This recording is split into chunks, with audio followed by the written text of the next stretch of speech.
Άνθρωποι. Ο ανθρώπινος πληθυσμός σήμερα αντιπροσωπεύεται από ένα μόνο είδος, το Homo sapiens, αλλά δεν ήμασταν πάντα μόνοι μας. Ο άνθρωπος του Νεάντερταλ, alias Homo neanderthalensis, είναι ένα εξαφανισμένο ανθρώπινο είδος που έζησε στο πλειστό ωκεανό περίοδο έζησε μαζί με το Homo sapiens.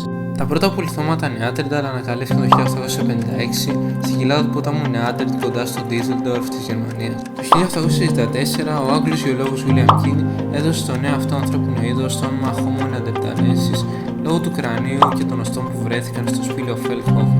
Τα απολιθώματα Νεαντερτάλιων έχουν βρεθεί σε ολόκληρη την Ευρασία, είτε πρόκειται για απολιθωμένα σώματα είτε και εργαλεία της μέσης παλαιολιθικής εποχής. Τα απολιθώματά τους δεν έχουν βρεθεί μόνο στην Αφρική και την Άπο Ανατολή.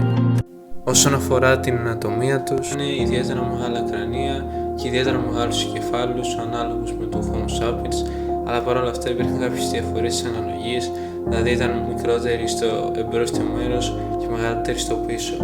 Πλέον διέθεταν μια μεγάλη μύτη η οποία χρησιμοποιούνταν για θέρμανση και έγρανση του ψυχρού και εξηρού πνεωμένου αέρα και επιπλέον διέθεταν προεξέχοντα υπερόφια τόξα, μεγάλα δόντια και προτεταμένα σαγόνια, ενώ το μέτωπο και το πηγούνι τους υποχωρούσαν προς τα μέσα.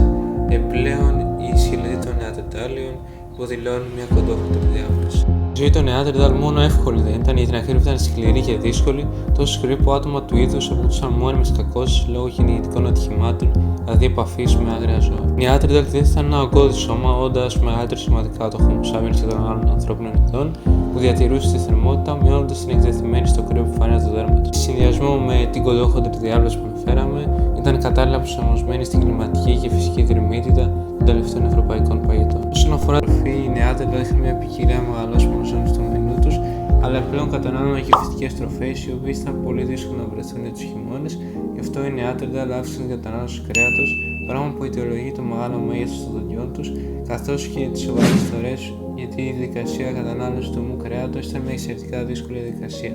Οι Νεάντερταλ ζούσαν στις σπηλιές, φορούσαν ρούχα και είχαν μάθει να ελέγχουν τη φωτιά. Επιπλέον, οι Νεάντερταλ ήταν το πρώτο ανθρώπινο είδος που έθαβε τους νεκρούς του και ενίοτε τοποθετούνταν συμβολικά αντικείμενα γύρω από τον τάφο, όπως λουλούδια και άλλα. Πιθανώς είχαν αναπτύξει κάποιο είδος θρησκευτικής συνείδησης, φανερώνοντας την πολυπλοκότητα του μυαλού και τον τρόπο ζωής των Νεάντερταλ. Οι Νεάντερταλ ζούσαν σε όλη την Ευρασία μέχρι και 45.000 χρόνια πριν.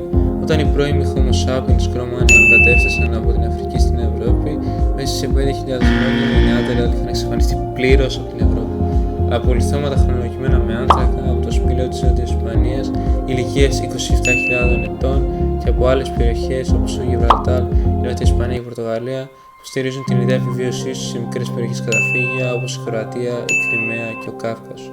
Η τεχνολογική υπεροχή των Cro-Magnon σε συνδυασμό με την κλιματική αλλαγή συνέβαλαν στην εξαφάνιση των Νεάντερταλ από την Ευρώπη, τον διασκοπισμό τους σε μικρές περιοχές καταφύγια και τελικά πριν από 25.000 χρόνια αυτοί οι ολοκληρωμένοι ανθρώπινοι πρόγονοι εξαφανίστηκαν για πάντα, αφήνοντας τους όφους ανθρώπους με μοναδικό ανθρώπινο είδος στη γη. Υπάρχουν πολλά μυστήρια πίσω από την εξαφάνιση των Νεάντερταλ.